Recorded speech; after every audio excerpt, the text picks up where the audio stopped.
de la vie musulmane. La cohabitation avec les musulmans est tolérée. Après la reconquête, ils pourront le plus souvent rester dans le pays. En Espagne même, dans les territoires reconquis par les catholiques, il ne sera pas rare de voir, en vertu d'une mystérieuse osmose, de nombreux princes adopter le cérémonial de cour des califes, réunir autour d'eux des lettrés, aller même parfois jusqu'à battre monnaie à double légende, castillane et arabe.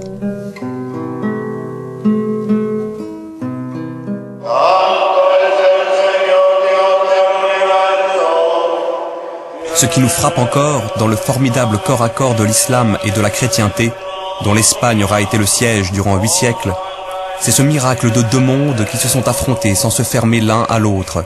C'est le mystérieux démenti de la culture au fanatisme, qui fera que jusqu'au XVe siècle, dans les villes reprises par les princes catholiques, on continuera de convoquer les talents et les savoirs arabes, détenus par des juifs, aussi bien que par des musulmans.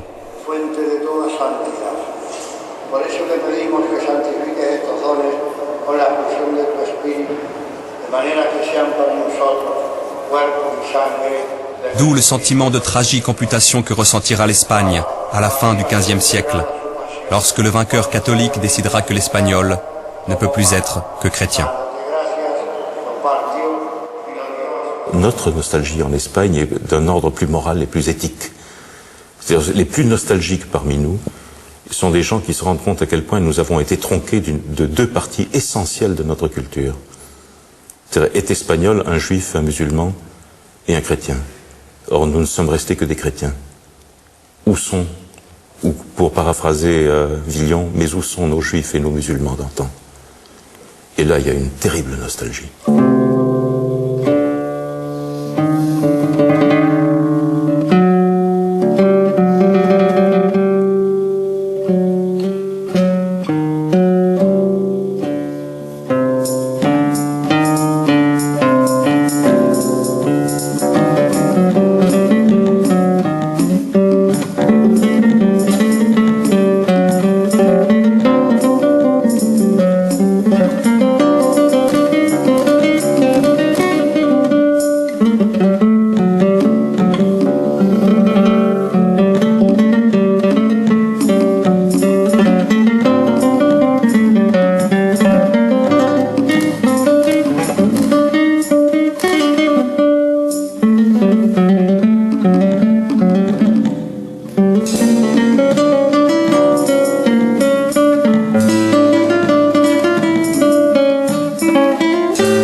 En mathématiques et en astronomie, les Arabes ne sont pas partis de rien. Ils sont partis de là où étaient arrivés les savants grecs. Le premier point de départ et le plus important, c'est la Grande Grèce. La Grande Grèce, c'est toute la région qui était hellénisée depuis au moins le 3e ou le 4e siècle avant notre ère. Et donc, il y avait toutes les sources scientifiques laissées par les savants hellénistiques qui ont cultivé aussi bien les mathématiques que l'astronomie, que la médecine, que la philosophie, que le reste. Le deuxième point de départ, c'était du côté perse. Là aussi, il y avait des sources en astronomie, un petit peu en mathématiques, et un peu plus tard, des sources sanskrites. Donc, on avait la Grèce, l'ancien Perse, le sanskrit et le syriaque, de sorte que ce qui est important, ce n'est pas simplement la multiplicité des sources, ce qui est important, que c'est pour la première fois dans l'histoire, ces sources vont être traduites en arabe et vont être groupées dans une même langue. Et toutes ces sources vont être maintenant lues et étudiées en arabe, ce qui crée la première, pour ainsi dire, bibliothèque internationale au sens du monde de l'époque. Le deuxième élément important, qu'il y a des chapitres qui n'ont aucun rapport avec les mathématiques grecques ou avec la science grecque. La notation des nombres n'est pas d'origine grecque. Les 10 chiffres de 0 à 9, appelés en Europe chiffres arabes, nous permettent d'écrire n'importe quel nombre avec une simplicité et une rigueur accessibles à tous. C'est aux Arabes que l'Europe doit d'avoir pris connaissance il y a près de 1000 ans de ce formidable outil qui a trouvé sa forme achevée en Inde dans les premiers siècles de l'ère chrétienne. Bien sûr, on savait exprimer et écrire les nombres bien avant cette époque. Un signe pour les unités, entailles, tirets ou lettres de l'alphabet, un signe pour les dizaines, un signe pour les centaines et parfois les milliers. Mais tous ces systèmes avaient une ambiguïté fondamentale. La position des chiffres n'avait qu'une importance relative, et de plus, dans certains cas, comme la numérotation romaine, rien n'interdisait d'écrire en principe un nombre, par exemple 14, sous différentes formes. Pour les très grands nombres, les calculs devenaient alors inextricables. La numération décimale indo-arabe possède sur tous ces systèmes un avantage décisif. La position du chiffre dans le nombre donne une information essentielle.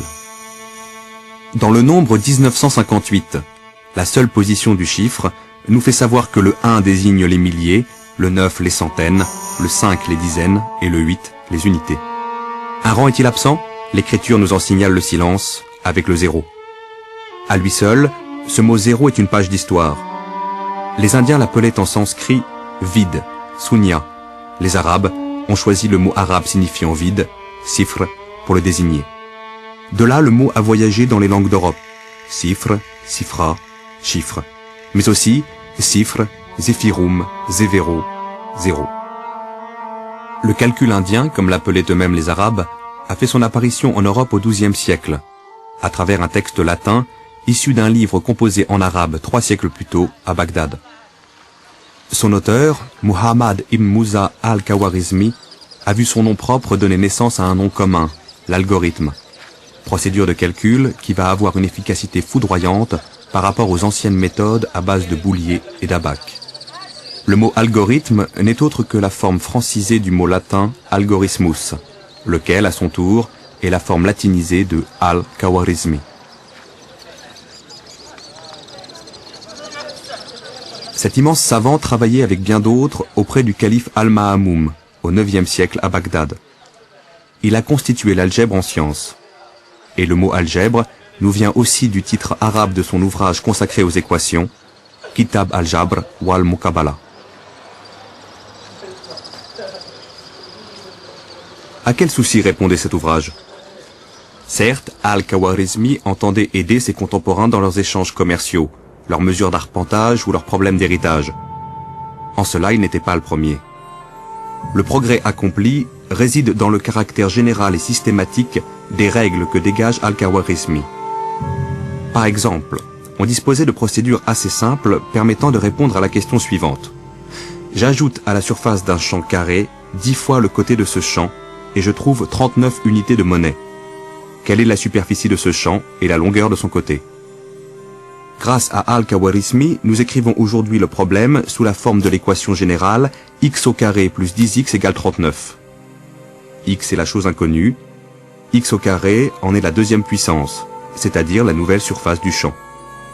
C'est une équation qui resservira pour tous les problèmes du même type. Al-Khawarizmi la résout en raisonnant géométriquement sur des surfaces.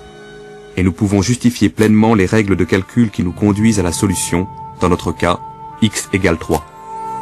Cette nouvelle démarche, c'est l'algèbre en train de naître. Elle est inventée par Al-Khawarizmi. Mais ce qui est nouveau pour Khawarizmi, c'est deux choses. L'un, c'est de concevoir une théorie générale des équations. Il ne s'agit pas de résoudre cette équation ou de cette équation. Non, il s'agit d'avoir toutes les classes d'une équation, enfin, tout un type d'équation et résoudre les types. Quel était le résultat? Le résultat, que pour la première fois dans l'histoire, nous avons une discipline qui traite des objets généraux, des objets qui peuvent être aussi bien géométriques qu'arithmétiques. Or, ceci a offert aux mathématiques, à l'ensemble des mathématiques, des possibilités qui n'ont jamais existé auparavant. Aussitôt élaborée, l'Algérie